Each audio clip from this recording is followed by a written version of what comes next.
Akilah, go, Akilah, go. Akilah, go, Akilah, go. Akilah, go, Akilah, go. Akilah, go, Akilah, go. Akilah, go, Akilah, go. Akilah, go, Akilah, go.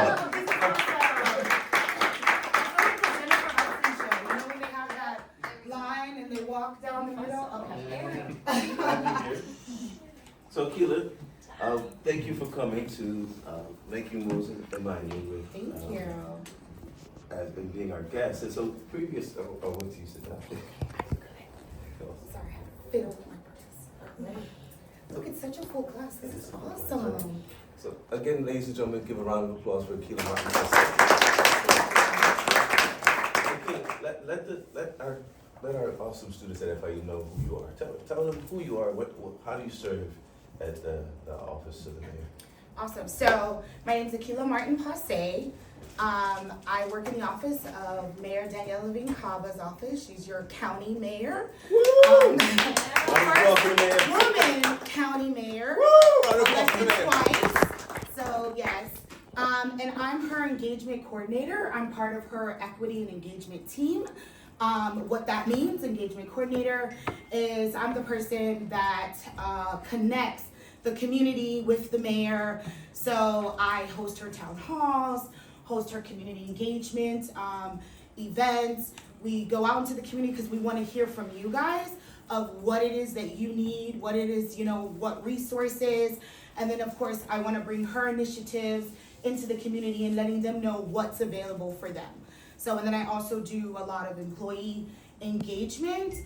Miami-Dade County is the largest employer in the state of Florida. We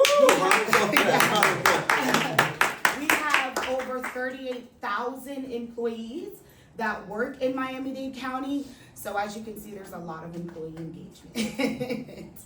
So yeah. So talking about engagement and going out to the people, this course again is called Making Moves in Miami. So how does the role of being an engagement coordinator tie into making moves in Miami? So absolutely. So it's not like I woke up one day and was like, I'm gonna be an engagement coordinator, right? That was not, in the plan, right? It kind of just happens through a series of different, events in my life. But I'm so sorry because I want to just silence this. Thank you. So I actually wanted to do film and video. I actually started out, I went to school for multimedia, film and video, right? And then I ended up in human resources, and then I ended up, I know how to pivot. So then I ended up working for the county. I worked in fire rescue in their human resources division, and then I worked in animal services. And then I went to Office of Management and Budget, and then I landed at the mayor's office in engagement. And I say all that because engagement isn't just like, okay, you have this title and you're doing, community engagement. Engagement is everything that's all around you and all your experiences, right? And you pull from every one of those experiences, whether it's an experience with jobs, relationships, friends, communities, right, that you've had. And you engage them into what's important to you, and you also find out what's important to them.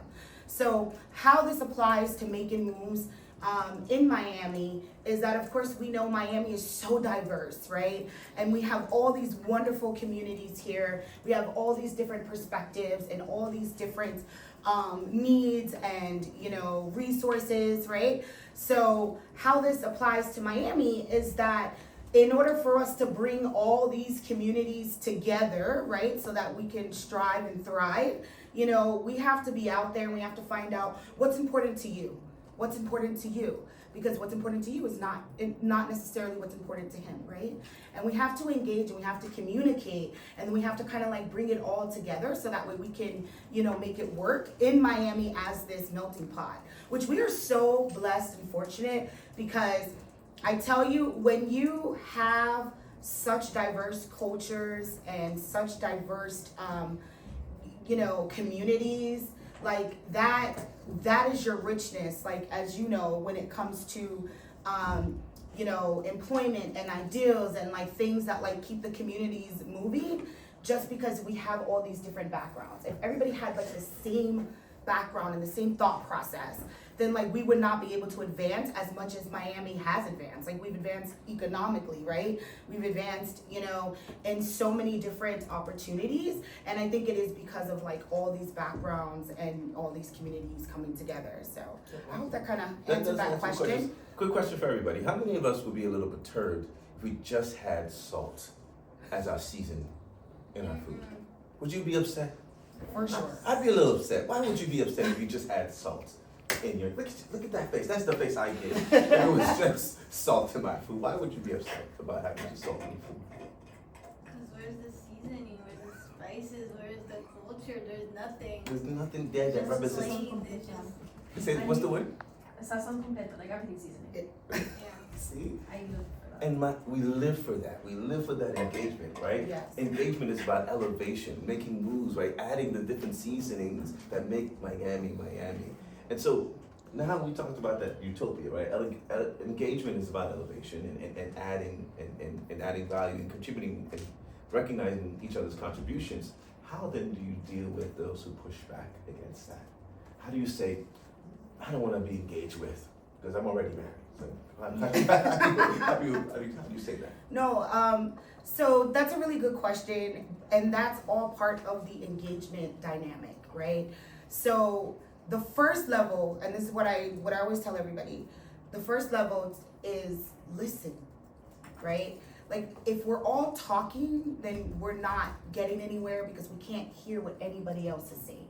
So when it comes to that pushback, right?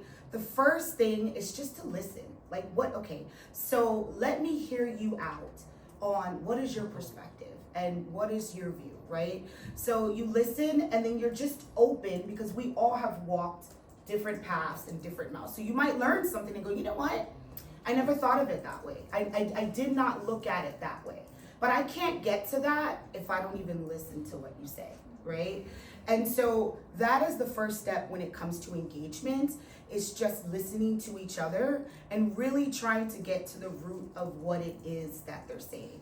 Now, once you listen and you get to that, then it's a little bit easier to say, okay, how can we come to the common ground?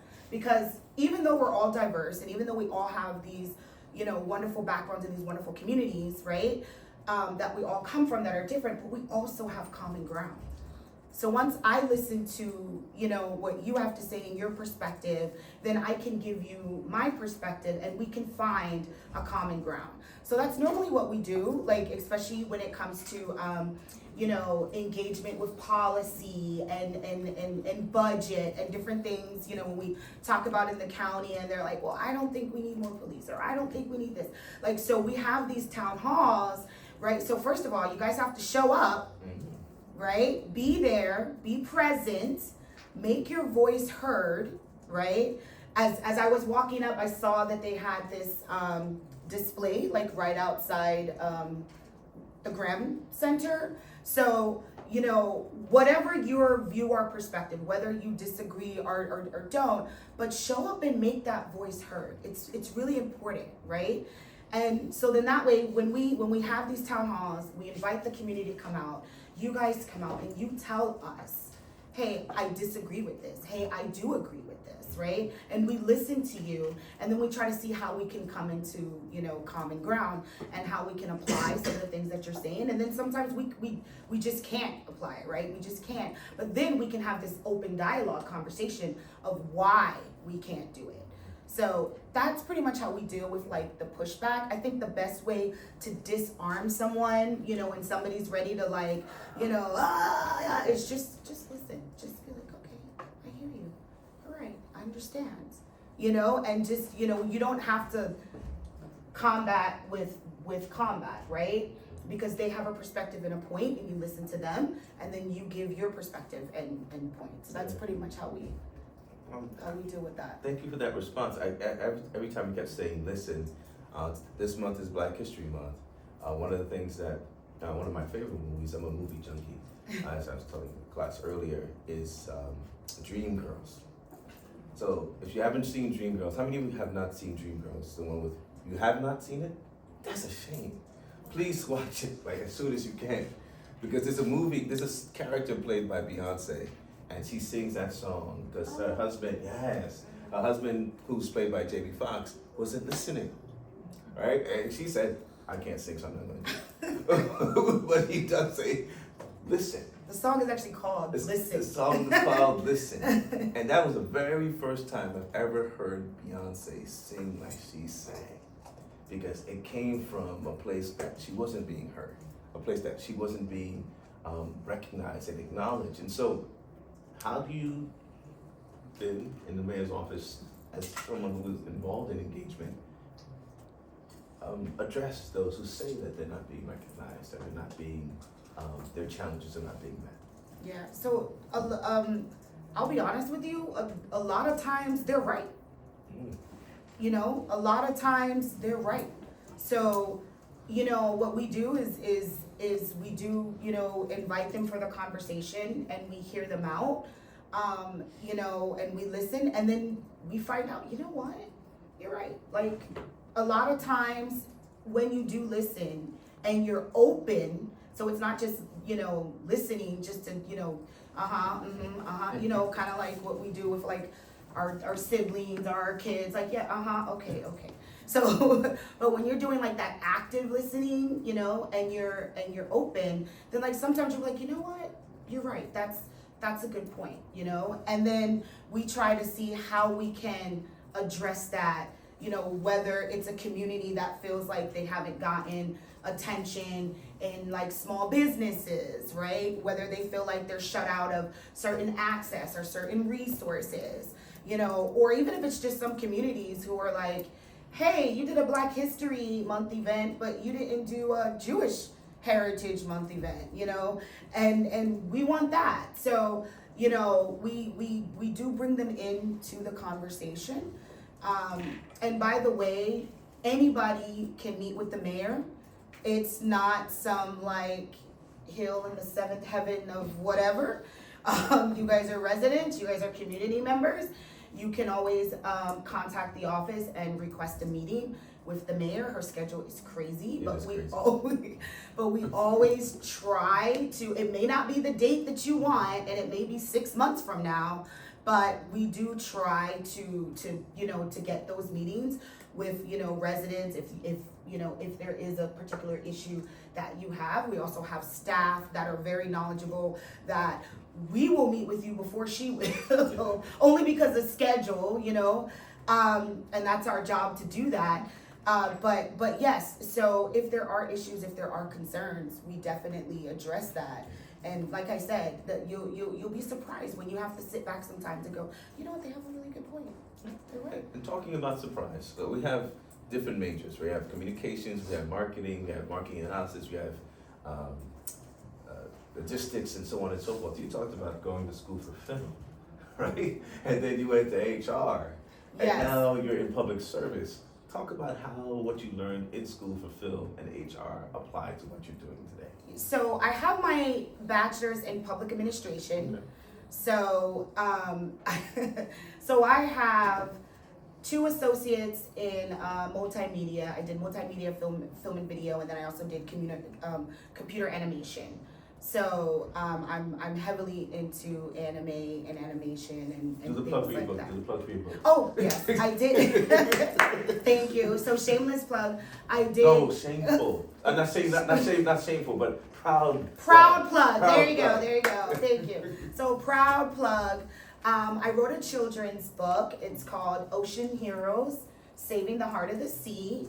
And so it's I used AI to generate the graphics, and of course having a computer graphic background that, you know, I merged the two and was able to do that. It's a story that's actually based on my kids. I have 2 kids. My daughter Layla, she's 11, and my son Ethan, he's 9 years old. And they're these warriors, and they go into the ocean, and they fight, you know, pollution and things like that to pretty much like save the ocean. There it is. Look at that. Yay, Okay, she gets an A. She's like top student. That's it. Yes. So Ocean Heroes, Saving the Heart of the Sea. And it was such a wonderful experience because talking about all these different transitions and things that I've done in my life, I've always wanted to be an author. Because again, it's strong engagement, right? So it may not be that like face to face, but if I can get children engaged into environmental issues at a young age and bring awareness, you know, you're definitely getting their attention. And so when I found that there was an opportunity to, you know, sit down, finally write this book, and also merge the background of, I was like, I finally get to use that degree in computer graphics. But yeah, it was just a great, and it was a labor of love, and I'm so proud of it. But back to the question of like the transition. So when I didn't go into film, what actually propelled me into human resources was that I found that I was working in jobs and I found there was so much like injustice that I felt like, hey, this is wrong. Like, how are you working us overtime and not paying for it? And then, you know, you're saying we're salary, but then yet you're docking our pay if we're late or if this or that. Like, you can't have it both ways. You're either hourly or salary. So there was things that I felt that I just knew that was wrong. And, you know, I did research and I'm like, no, they can't do this legally, right? But again, I was, you know, young and I'm like, well, I'm only one voice, so what can I do? And how can I make a difference? And, you know, and then all your coworkers are like, don't rock the boat. We all need jobs, be quiet. We got to have it. You know, stop it, you know? But it was just something in me, I'm just like, yeah, but it's not right. Like, you know, I'm the first person where I just cannot be a bystander, right? Mm-hmm. If it's not right, I have to, no matter what the consequences, I just have to be like, hey, this just is not right. So I started challenging my employer at the time of things that wasn't right, and I went to human resources, and they, you know, it was a lot of back and forth, but I actually ended up in a lawsuit and won. Sued them and won. And the funny part about the lawsuit is that it became, of course, all the employees, right? They were, you know, part of the lawsuit because this was going on for years that they were doing this. And I was kind of new to the company. So out of everybody that like received compensation, I had like the absolute less. But I did the most. But the whole like workforce actually ended up benefiting and got a lot of back pay from this, you know, company, right? And of course I didn't go in like, oh, I'm gonna sue them, I was just like, there's something wrong and this isn't right.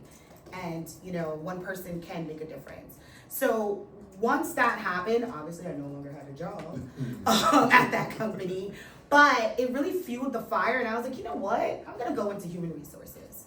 I wanna be the champion for people who maybe are afraid to speak up, who maybe don't know enough to speak up, like, or whatever. So that really like lit the fire, and that's how I made that transition. And I went to school for human resources, and I got my certification. And so that really like propelled me into human resources, and then that's how I ended up at fire rescue and worked in their human resource department. Well, not all heroes wear capes, right? So Absolutely. Please give a round of applause to you. We talked about that earlier, about being, you know, going deep inside of you, trying to find, okay, what makes me stand out, right? Your courage stood out, your integrity, your authenticity stood out. So right before we go to Q&A, do you have any words of wisdom for our students? And we'll go from there. For sure. You know, I was thinking about this when, like on my way over, I was thinking, man, you know, what is it that I can tell them, you know, and inspire them, or, you know, and I was just thinking of like, you know, it's Black History Month, you know, maybe I'll give like this great quote, and I was like, you know what, no, like, I'm gonna give you guys what inspired me and one of my favorite quotes, and it's from the book, Oh, the Places You'll Go, which is by Dr. Seuss. And I know, right? But I think it's so relevant, and I think it's so important, and I've always thought back on it, and always, I mean, if you go to my office or you go to my house, you will see Dr. Seuss all the places you go. And I have it like hanging in my kids' room and everything. And so my favorite quote from the book, it says, you have brains in your head and you have feet on your shoes. You can steer any place you choose.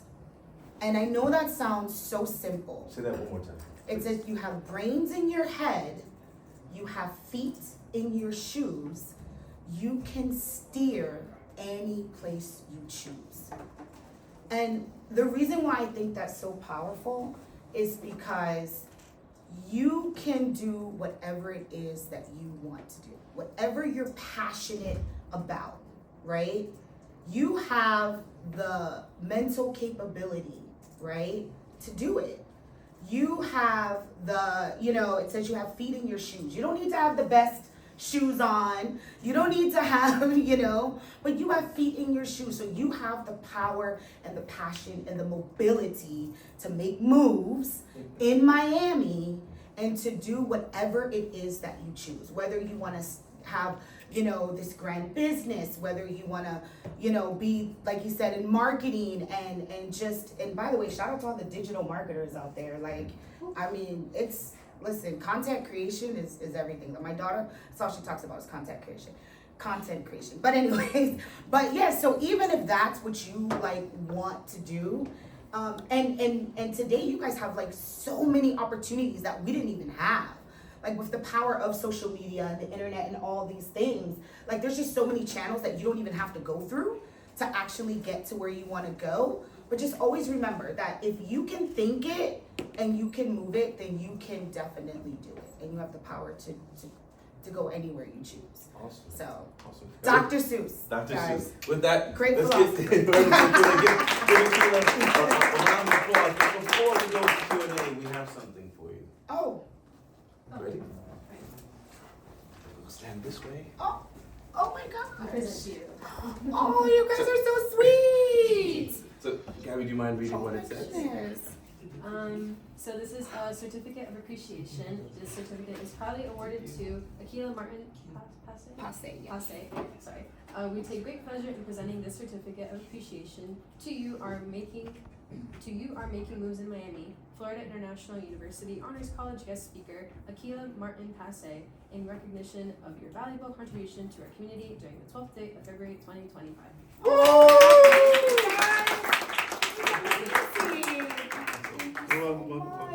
Thank you. Oh, this is fantastic. Thank you.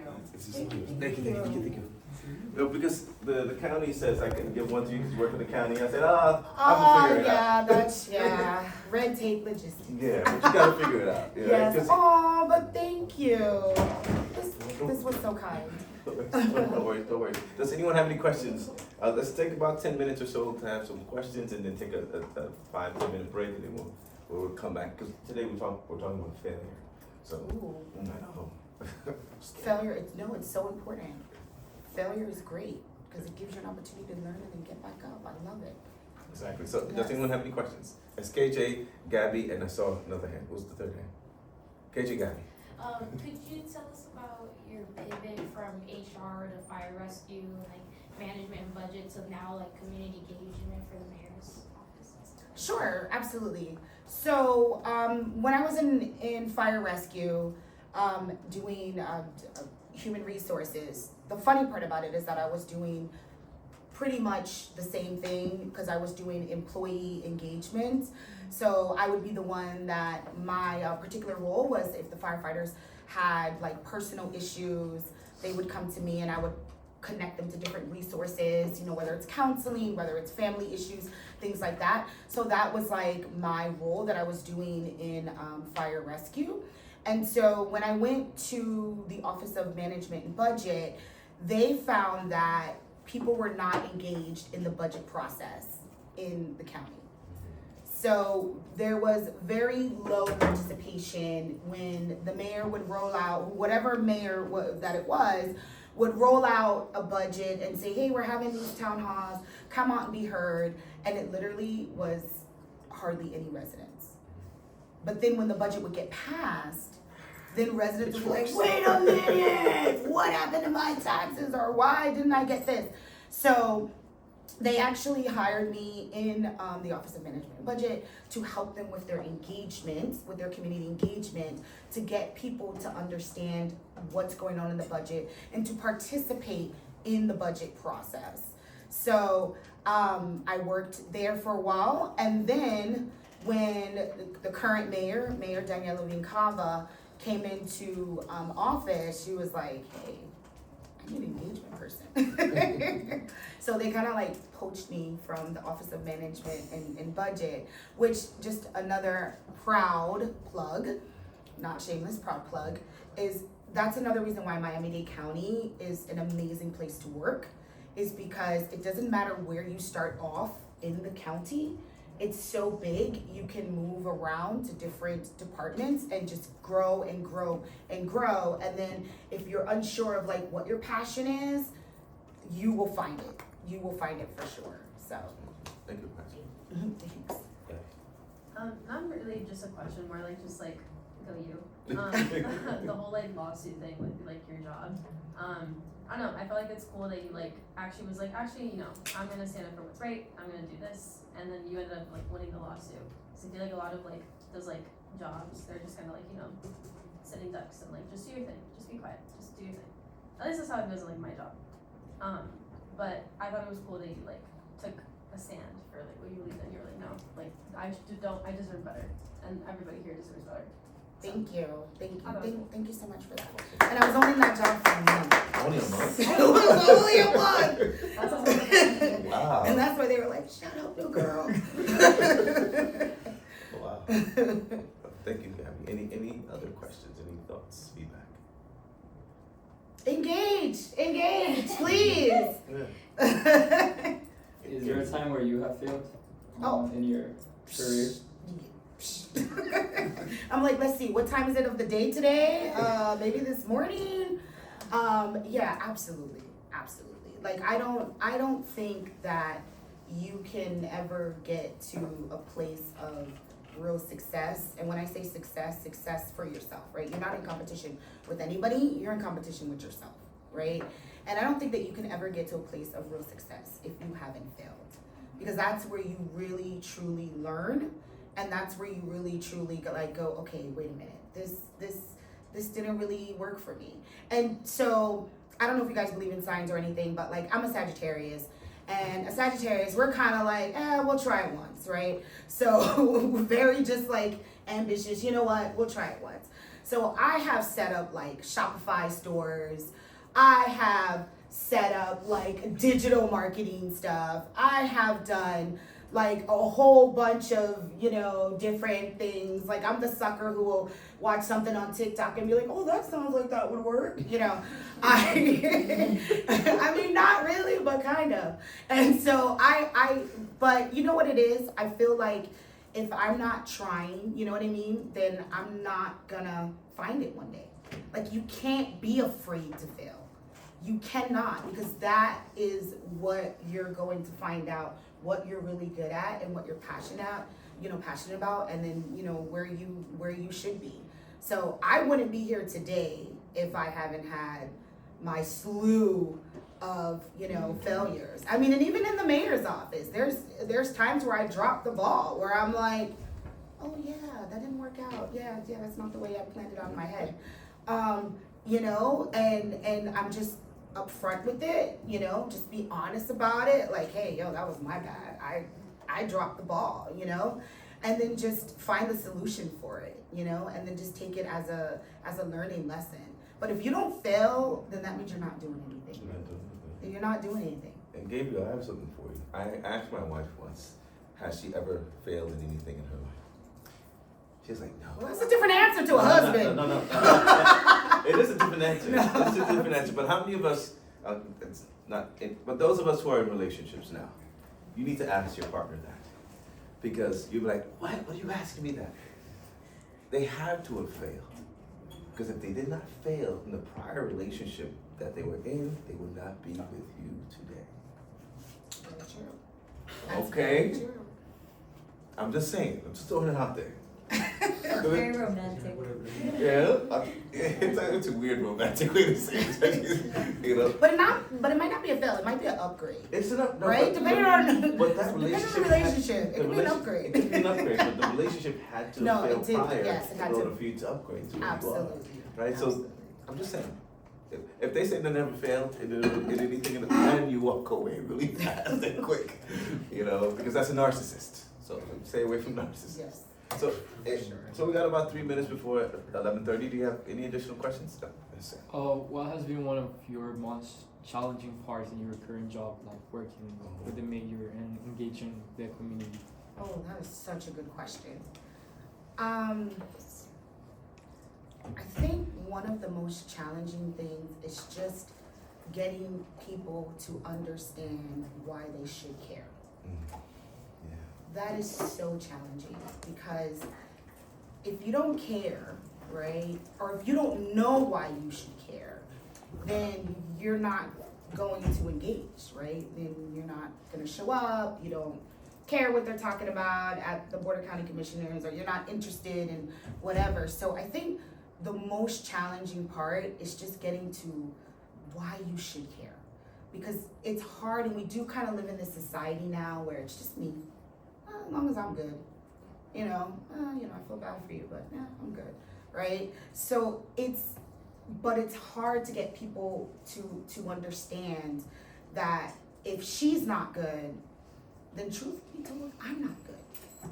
Because we're all one community, and we're all one society, we're all one world. So, I need her to be good so that I could be good, right? I need her to be at her top potential so that I can be at my top potential, because who knows what it is that she has inside her to contribute to this world that's going to elevate it, right? So it's just, I will say the most challenging part is trying to get people to understand why they should care, especially when it comes to local government. Why they should care about local government. We find people are much more interested in federal and state, which is good, and you should be interested in that. But I will tell you that local government is really about how the food gets to your table. So federal and state will be like, here's the food, right? But local government will be like, this is how it's going to get to your table. So that's why it's really important to be a part of that process and to understand what is happening in your local government. And it's not just the mayor, but it's like your cities, your districts. Like, you should know who your district commissioners are. You should know what they're doing. You should know what their thoughts are, because that's affecting your community, right? Your roads, the schools, everything. So just trying to get people to understand why they should care, I would say, is the most challenging. Yeah. Like, you have to, me, I'm a big Wawa fan. If my commissioner did not put a Wawa in my neighborhood, my wife's not happy about that. But that's, it's a small thing, but that's a big thing, because the commission also plays a role, what roads get paved, Yep. right, in the community, especially because if you have, what's that thing called again, the potholes. Yes. Those are annoying, right? But you have to give, this is why you should care, and things like that. So, one more question, and then we're gonna do a quick video, and then we're gonna go from there. Awesome. Any questions? Oh, we got one more. What would you say, besides the job itself, what would you say your favorite part of public service is? Because it's never been something I've been too into, but I've always been curious, what really motivates people in public service to keep doing it. Because it also, from what I see, could be a very hard job in terms of, trying to stay on good terms with people and everything. So what keeps you going when it comes to public service, specifically? Oh my God, can I take that question? I love that This is question. being recorded. You need to, you need to go ask that to every public service person that you meet. That is an amazing question. And yes, it's definitely challenging.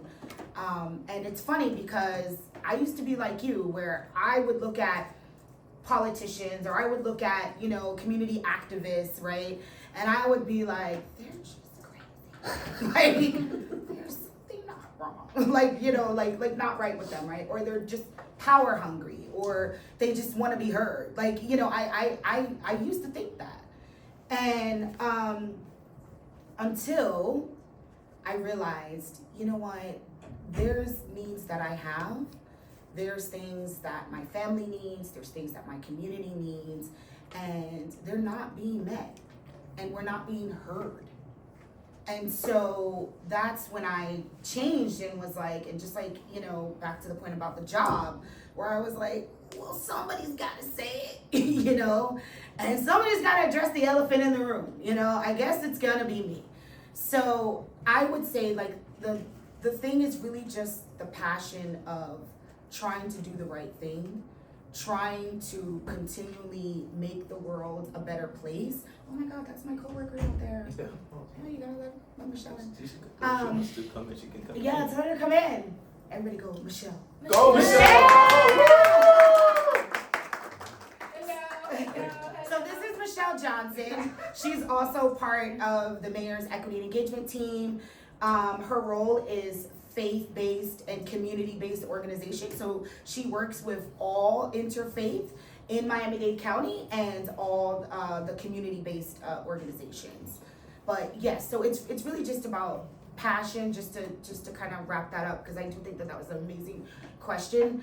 It's really just about passion, and it's really just about continually every day, I want to make this world a better place. I may not be able to change the entire thing, right? But it doesn't mean that I can't try. Be the change you want to see. Yeah. Exactly. And so, one last question for me, and I know we gotta go. You talk about passion. I always tell everyone who talks about passion that passion is cute, right? The first day I was in this class, people thought I was strange for going into the door. So I say passion gets you to the door, purpose gets you through that door. Oh, that's awesome. I love that. So thank you. So how do It's you, like I wrote that myself. Yes. so how do you encourage? Because we talk about passion. How do you encourage our students to transform that passion into purpose, and why? No, that's a good point. So passion, just like he said, is what gets you to the door, right? Like you know, hey, this is how I feel, this is what, but you gotta have the execution. Yes. Right?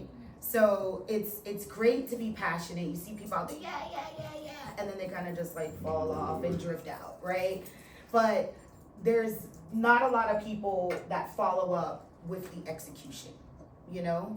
So, and the execution is what he's talking about, is like purpose.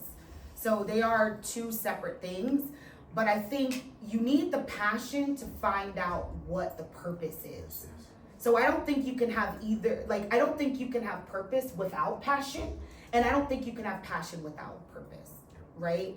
So you just have to, like, once you find that passion, then just, execute on it. Like, back to that example. Like, once I was like, no, this is wrong.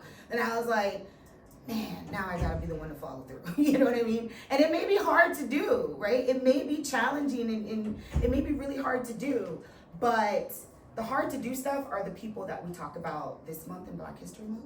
The hard to do stuff are the people that we talk about next month in Women's History Month. The hard to do things are the people that we continually learn and study as we talk about as our history makers and our leaders and our changers, because they did things that was hard to do. Yeah. So don't be afraid to pursue the purpose, to use the passion to get to the purpose. And with that, ladies and gentlemen, give a round of applause. So together, that's all.